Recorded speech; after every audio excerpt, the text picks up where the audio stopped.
Close to 12 million cases and more than 5,40,000 deaths. This is what the virus from Wuhan has done to the world. Tonight we take you back to where it began. Tonight we bring you the first pictures from inside China's virus factory, the Wuhan Virology Laboratory. For 6 months, this lab has been embroiled in the Wuhan virus blame game, and tonight we are taking you inside it. This is Asia's biggest virus lab, with more than 1,500 samples of deadly viruses, a facility which handles research into the world's most dangerous pathogens. The Wuhan Institute of Virology is situated in the Jiangxia district of Wuhan. Housed within this institute is the Wuhan National Biosafety Laboratory.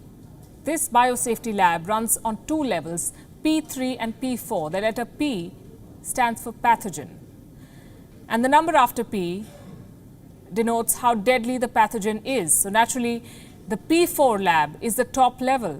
A rating of P4 designates that a lab has maximum security. It's a maximum security zone. The Wuhan lab is said to be among one of the few in the world with such a rating, P4. Only qualified personnel are allowed inside this P4 lab, or any P4 lab for that matter. These are the rules. All of them are supposed to have extensive biosafety training and experience. Outsiders entering the lab are confined to hallways due to security requirements. The P4 lab is mainly used for research on deadly viruses without a known cure or vaccine, just like the Wuhan virus, what they call SARS-CoV-2. It is said that it takes nearly half an hour for an individual to enter and exit a lab like this. All personnel are required to wear positive pressure suits. All waste items are said to undergo biosafety disposal. This includes sterilization via higher temperature and pressure facilities. As I said, these are the rules. We cannot say how many of them are followed in this lab in Wuhan. The lab's compound covers an area of more than 3,000 square meters. Its core area is said to be over 1,000 square meters. A comprehensive safety check is conducted every year. The decision to build this lab is said to have been taken after the SARS outbreak of 2003. The SARS virus had exposed the weaknesses in China's public health system. So China used this excuse to start building a lab after the SARS virus disappeared. It was a joint project between China and France. It took 15 years to complete. The lab became fully operational by 2018. And they did not waste time. The lab made global headlines in 2020.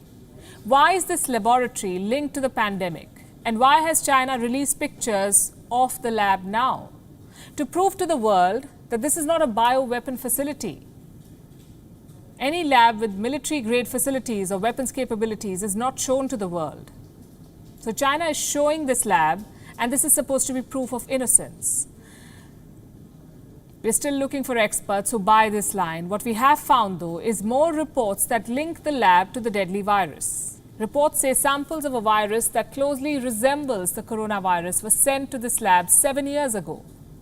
Scientists in China are said to have found these virus samples in an abandoned mine in Yunnan. We're talking about the year 2013. And for the next 7 years, the samples obtained from the mine are said to have been stored at this lab, the Wuhan Virology Laboratory. Study after study says that the virus that caused the COVID-19 pandemic has a 96.2% similarity to the virus discovered from the abandoned mine.